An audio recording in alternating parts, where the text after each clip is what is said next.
तो कितने किसान आते हैं वो तो आप भी देख लेते हैं। किसान नहीं आते हैं, मजदूर के जोड़ के लाया जाता है, और जोड़ा हुआ मजदूर ज़्यादा दिन काम नहीं करते हैं। आप पंजाब का पूरा देखें, देश भर में आप देख रहे हैं वोट की राजनीति में आपने जितने 35 दल हैं, मैं चैलेंज करके कहना चाहती हूँ, कितने आपने जाति गणना में जो सबसे पीछे बैठा हुआ लोग है, कितने लोगों को आपने बनाया है? आपने अपने परिवार को बनाया है, आपने अपने परिवार के लिए चिंता की है, और आप जाति गणना की बात करते हैं। जाति गणना से क्या होगा कि हमारे और आप सारे लोग में एक पहलू जो है वो भी तो द्वेष होना है।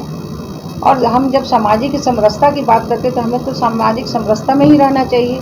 हम सभी लोग एक हैं, हम कहते हैं कि सबका साथ सबका विकास। तो इस हिसाब से सबका साथ सबका विकास जब हम चिंता करते हैं और सबके लिए चिंता करते हैं तो फिर क्या मामला है? गठबंधन में है और भाजपा जदयू बड़ी पार्टी है, लेकिन आपका थिंकिंग कहता है कि जाति का जनगणना नहीं होनी चाहिए, लेकिन जदयू मांग कर रहा है, तो एक साथ दो सोच के लोग कैसे रह सकते हैं? वो तो उनकी बात है, हम कैसे कहें उसके बारे में। देखिए, सबसे बड़ी बात है कि अपनी अपनी सोच होती है।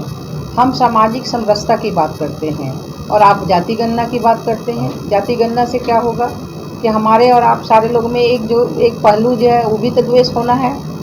और हम जब सामाजिक समरसता की बात करते हैं तो हमें तो सामाजिक समरसता में ही रहना चाहिए। हम सभी लोग एक हैं, हम कहते हैं कि सबका साथ सबका विकास। तो इस हिसाब से सबका साथ सबका विकास जब हम चिंता करते हैं और सबके लिए चिंता करते हैं तो फिर क्या मामला है? हमें तो ऐसा नहीं लगता है कि इसको कोई इशू बनाना चाहिए। वोट की राजनीति में आपने जितने 35 दल हैं, मैं चैलेंज करके कहना चाहती हूँ, कितने आपने जाति गणना में जो सबसे पीछे बैठा हुआ लोग है, कितने लोगों को आपने बनाया है? आपने अपने परिवार को बनाया है, आपने अपने परिवार के लिए चिंता की है। लेकिन जो नहीं करता है वो तो सारे लोगों के लिए चिंता किया है। जो सबसे बैठे, आप सोचते हैं कि हम पिछड़ा और अति पिछड़ा का हम वोट बैंक बनाए और दलित और इसका, ये वोट बैंक नहीं बनने वाला है। वो सब लोग जानता है कि मेरे साथ क्या हो रहा है। 7 वर्षों में जो काम हुआ है, आज अगर यहाँ कोई बैठा हुआ है तो बिना जाति जनगणना की अति पिछड़ा की महिला बैठी हुई है, जिन्हें पूरे भारत में पहला, बिहार की उप मुख्यमंत्री बनी, पूरे भारत के लिए आइकॉन हो गई कि पहली मुख्यमंत्री बनी है। तो इसलिए इसमें मुझे ऐसा नहीं लगता है कि कोई इशू बनना चाहिए। ठीक है, जब समय होगा तो उसको हम जनगणना करेंगे, जैसा जब समय देखा जाएगा। लेकिन हमने जब विकास की काम किया और विकास अब देखिए, उसकी सोच अलग है, अपनी अपनी सोच है। ये हमारा व्यक्तिगत है कि हम सबका साथ सबका विकास करते हैं, तो शायद हमारी आवश्यकता नहीं है इस बात की, क्योंकि हमने सबके बारे में चिंता की है। आज पंडित दीनदयाल जी का आज जयंती है, हमने जयंती में तो पंडित दीनदयाल ने क्या किया कि अंत्योदय ही हमारा जो सर्वश्रेष्ठ भगवान है, और आज अंत्योदय के लिए ही हम काम कर रहे हैं। आज 7 वर्षों में देखिए कि जितना काम चाहे अटल बिहारी वाजपेयी जी के पीरियड में हुआ और चाहे जब हमको सरकार में आने का मौका मिला, हमने अंत्योदय का काम किया है। तो आप अंत्योदय दिखाने के लिए आप जनगणना कराते हैं, आपसी मतभेद कराने के लिए कराते हैं, लेकिन हम सच्चाई करके हम जमीन पे काम कराने के काम करते हैं।